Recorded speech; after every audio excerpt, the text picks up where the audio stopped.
The mysteries of the universe, the age-old questions. Where did humankind come from? What is our ultimate destiny? The answers to these fundamental questions are hiding in plain view. We came from the universe. We came from all that is creation. We are part of the universe. We come out of this creation. The answer to the question of our existence is wonderment. The planet Earth is home to our species, orbiting a standard sun, 2/3 of the way out on the spiral arm of the Milky Way galaxy. Here you see a super galaxy, a cluster of galaxies. Each one of these a galaxy on its own. Hundreds of billions photographed by Hubble. And Hubble isn't even getting out of our backyard. We are in the middle of wonderment, the middle of incredible creation. Humanity has not even dreamed or the mind imagined the potential of our species. People say they want to travel to space as if it's some distant place when we are part of the universe, living on an incredibly rich and gorgeous planet. In the middle of a universe with hundreds and hundreds of billions of photographed galaxies, themselves containing hundreds of billions of stars and planetary systems very similar to our own. Our planet is like a grain of sand at an endless beach. But still, despite the fact that it's so tiny, all of our species' history has taken place on this globe. All the kings, all the tyrants, the heroes, the families, the little children, the discoveries, the passions that were felt. All of those experiences have taken place here on this planet. And though our individual lives are finite, we are connected to our ancestors and their discoveries, their triumphs, their misfortunes. And we reach forward into the future towards our future progeny. And as long as our species is not destroyed, we truly live forever. Of the countless species that have swum in the Earth's seas, flown in the sky, crawled across the plains, humanity is undoubtedly superior to them all. But that doesn't mean that we'll always be here. Hundreds of thousands of species have lived on this planet, sometimes for millions of years before their species disappears, often suddenly. All we're left with is their fossils, snapshots, shadows of what they were. Look at this fantastic fossilized dinosaur skull. Was it the inspiration for the space jockey in Prometheus? Truth is stranger than fiction. All of the thousands and thousands of fantastic species, humanity needs to understand that our existence is just as fragile. Scientists hotly debate whether it was a meteorite, a comet, or other outside threat that destroyed the dinosaurs. With humans, our main threat is ourselves. We've had the power to do it for more than 60 years. And every day we see different scientific installations having disasters. We are the equivalent of gods to Stone Age men. And we can't afford to make the mistakes they made because we will destroy ourselves with the technologies that we have developed. So far in our history, technology has been neutral. It is a promising tool that could allow us to grasp an infinite future. But at this time, the entire development of these systems is in the hands of the globalist, super predators who have a lustful disdain and hate for humanity. Globalist social engineers openly talk about the population of the planet like we're little animals in petri dishes to be manipulated, to be controlled, to be tested upon. Foster children and U.S. military personnel have had chemicals, biologicals, and radiologicals tested on them for more than 60 years because the elite believe that they're nothing but unconscious animals. I'm asking humanity to realize that a very small group of inbred, unhappy, twisted, and wicked people have seized control of human development and are attempting to establish a total control system of technocratic surveillance and dehumanization. It is now that we must begin to struggle against their bureaucracy, fighting their 1984 system with liberty and freedom and enlightenment and truth until the levers of technological development are leveraged from the hands of the globalist, humanity has a very dark future. The real threats facing humanity are not the fake environmental threats that Al Gore and the UN bring you. They are unchecked cross-species genetic engineering. Tens of thousands of biotech companies, universities, and governments randomly splicing viruses, bacteria from plants and animals, and then injecting them into other animals. This is already giving rise to mutated viruses and bacteria and a irrevocable vandalization of the genetic code of the planet. High-tech chemical and, most importantly, biological weapons development. Unchecked nanotech, the artificial creation of black holes, antimatter weapons that the Air Force admits they've developed, and new viral vaccines coming out that re-engineer the brain by attacking certain ganglion systems so that you can no longer feel emotions. We've seen one of the biggest mutual funds, Fidelity Investments, come out and talk about synthetic biology. Within 50 years, we may have invented more organisms in the lab than we've identified in nature. It's synthetic biology, and it could be the defining technology of the 21st century. And how within just a few years, they're going to overwrite every major life form on this planet without asking you. That's 1 trillion times what Monsanto does, planting their crops next to yours. Their crops then infect your crops, and they come and charge you with copyright infringement when they polluted your property. All of this is being rolled out now. We are under a massive and sustained offensive by the technocratic psychopath guild known as the New World Order to fully dominate and wipe out most of humanity so they can control the next phase of our development. The United Nations, Ray Kurzweil, all these different transhumanists openly say that they're not giving anybody a choice, that they're going ahead in this attempt to evolve humans and merge us with machines. We intend to create a new vector for civilization, aimed at constant human development and evolution. The brain is transplanted into an avatar B. Man receives new, expanded life. The era of neo-humanity. And they believe that they know what the outcome is going to be without even having a public discussion. They believe that they govern the future evolution, as they call it, of our species. That's why we're doing this news report, in the hope that people will look up from the dirt and the television programs and sitcoms and football games that don't matter, that are put there to distract you from the real world, the whole universe going on around you, so that we can have a real debate as a species about our future. And see that there is an entire universe around you of ideas, and that we can chart our future. We can chart our future. Can chart our future. I'm asking for you. If we don't respect our species, if we forget our ancestors and the lessons they taught us, and if we don't learn from the struggles they went through, we're not going to survive as a species. You see, we as humans have this instinctive feeling that we've been here forever. When we read the writings of Plato, written more than 2,000 years ago, or William Shakespeare 500 years ago, their words are spoken alive in our minds. This is communicating with people in the past. And like electricity, it gives us a clear connection to them and the present towards the future. That, my friends, is magic. And that's why our species is timeless. Why have all human societies going back thousands of years scraped their names on tree trunks or on cave walls? Because there is a fundamental human need to communicate forward into the future.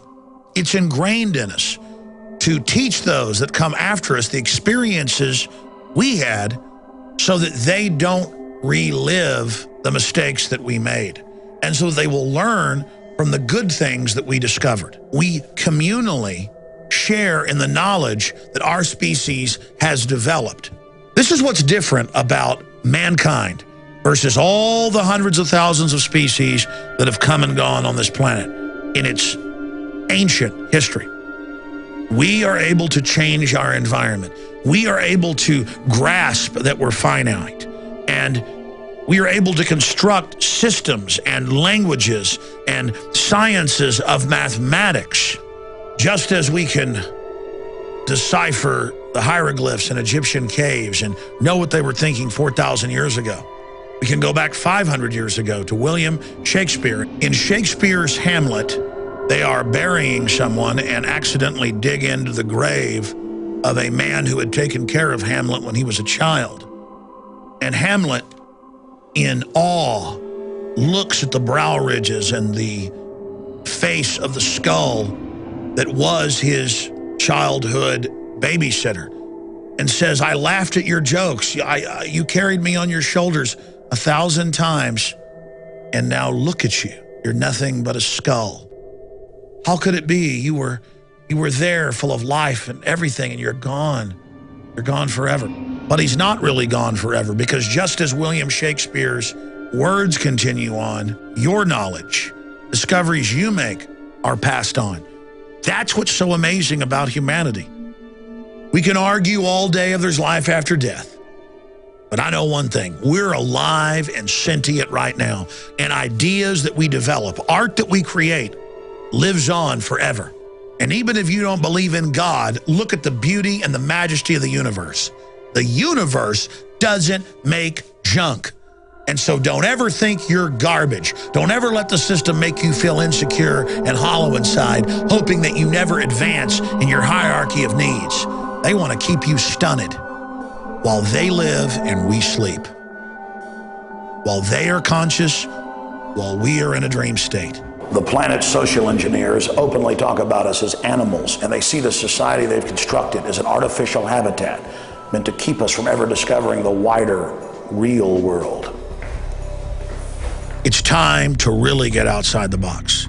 It's time to realize the wonder that's all around you.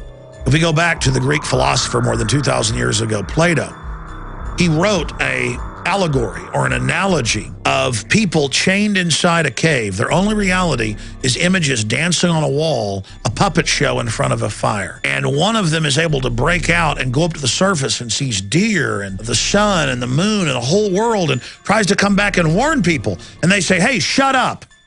We've got a lot invested in this mirage. We want the mirage, not the real thing out there. It is our job to try to break people out of this matrix and to see how incredible and magical this universe and this world is. And to realize that we have value. We're special. What do we see through the controlled corporate media? That humanity's a disease, that the world would be better off without us. Too many kids are what's making the planet worse. Human beings are a disease, a cancer of this planet. It looks like you've got a case of the humans. Bad humans. They multiply over 300,000 a day, consuming anything that crosses their path. The establishment is preparing us with a psychological race consciousness memory that we're trash and that we're bad and that we shouldn't have a survival instinct. Earth is just the start. Who knows what's next? They are openly preparing to release biological weapons to reduce the population. This is the real development, not sitcoms on television. The real world is going on around you while you're turning your life over to a television that is literally programming you. Think about what the social engineers feed us. Every television ad, every big blockbuster film has messages crammed into it. You have men going and fantasizing that only Batman or the Incredible Hulk could defeat threats, not the average person. That sports icons are all that matters. And that we're all basically garbage and only this Madison Avenue Hollywood system matters, when it is only a tiny part of the overall spectrum of life going on this planet. And it's a facsimile. It's a prosthesis. It's a fake. It's a fraud. Consciousness is unspeakably incredible. The real world is an infinity more valuable and fulfilling than the fraud that is mainline television and all of these films and this dumbed-down culture that seeks to keep you shuttered inside the cave, to make you feel small and to make you feel like you need the images they project on the wall more than you need the real world waiting right up those steps on the surface. And even when you make it to the surface out of the cave, you're only here on this planet, and outside of it is the larger cave.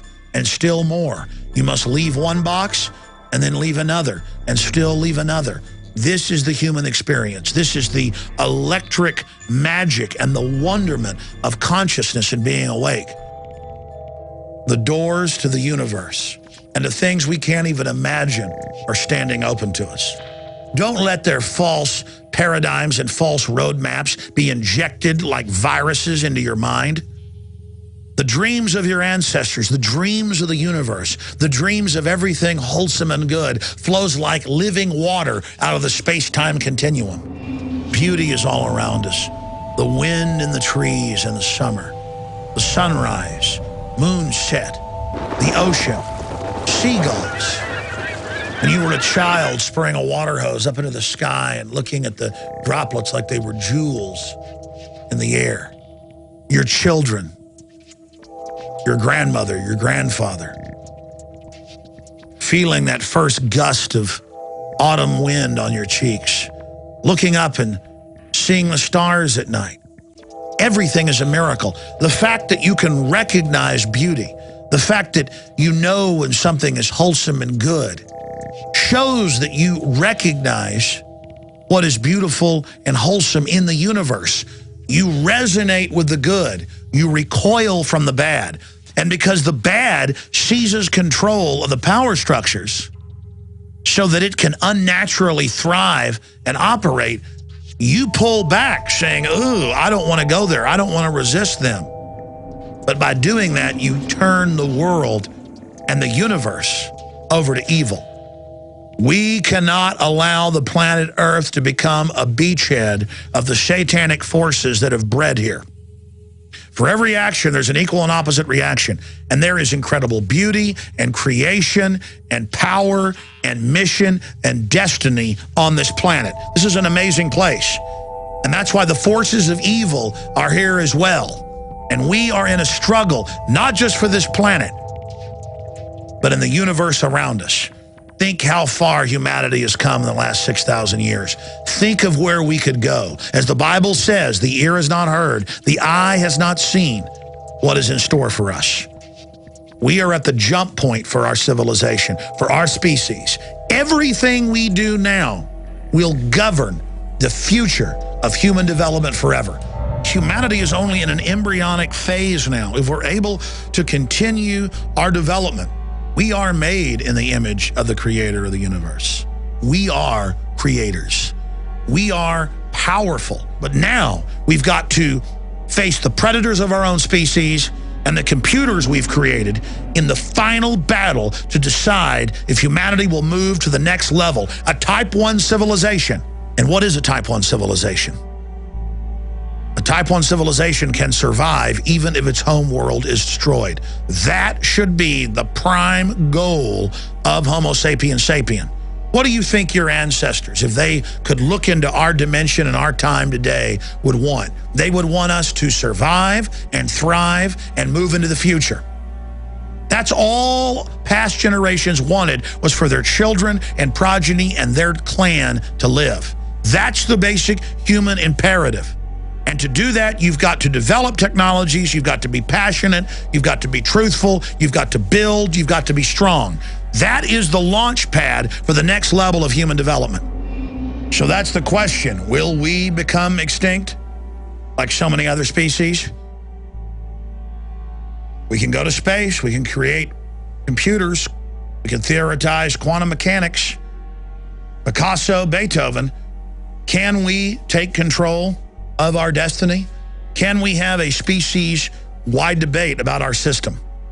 Or is death of humankind all that's waiting in our future?